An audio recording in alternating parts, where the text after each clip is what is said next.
take you farther and farther from what you know to be true.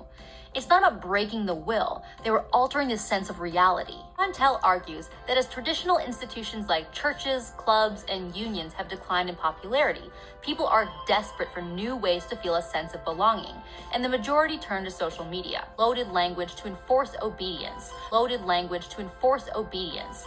With us versus them terminology, so that everyone is either a patriot or a traitor. Patriot or a traitor.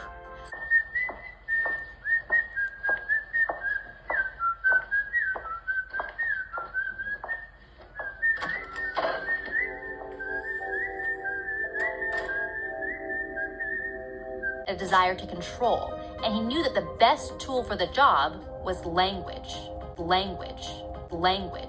Results weren't even close.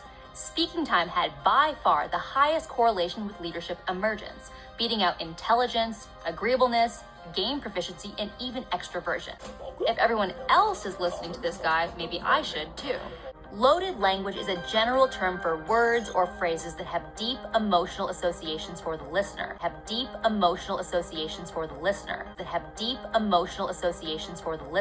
Like genocide, patriot, toxic, or vermin. Through repetition, these leaders ingrain an intense emotional association in their followers' psyche, so that eventually, just invoking a short phrase can instantly summon powerful feelings of beauty, love, fear, or hatred. It's like creating linguistic buttons that can be pushed to generate an immediate response: fear or hatred. They shut down argument and critical thinking, which is why they're so handy to authoritarians who don't like to be questioned. Charles Manson countered any rational objections to his ravings by saying, "No sense makes sense." Try arguing with that. While giving followers permission to ignore their cognitive dissonance. 2021 analyzed the speeches of destructive cult leaders like Jim Jones and Marshall Applewhite. They also found that cult leaders favored the pronouns us and them, while mainstream religious leaders preferred you. This is consistent with cults' tendency to reinforce in-group, out-group dynamics through language.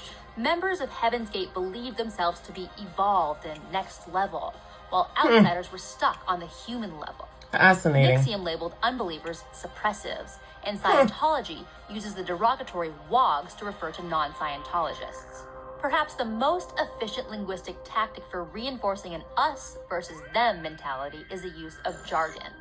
While specialized vocabularies are necessary in many professions, cults use them for a secondary social purpose, to determine who is a trusted part of the family and who is an outsider to be avoided.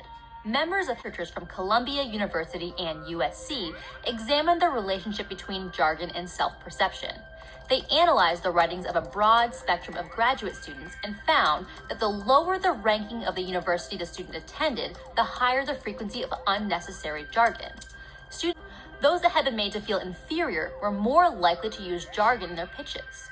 The researchers concluded that jargon can function as a kind of linguistic conspicuous consumption, advertising a higher status using words. Many ex-members of cults support this hypothesis, recollecting the early thrill of learning a mysterious terminology. Like kids sharing a secret code in a clubhouse, it made them feel part of an exclusive group which gave them a sense of superiority. May coerce a false confession from a suspect, but could just as well apply to cult indoctrination. They do it incrementally, in a series of small steps that take you farther and farther from what you know to be true. It's not about breaking the will, they were altering the sense of reality. Your perception of reality depends less on the physical things you see than the words you hear. Language empowers cult leaders to create a mini universe, as Montel puts it, around their followers.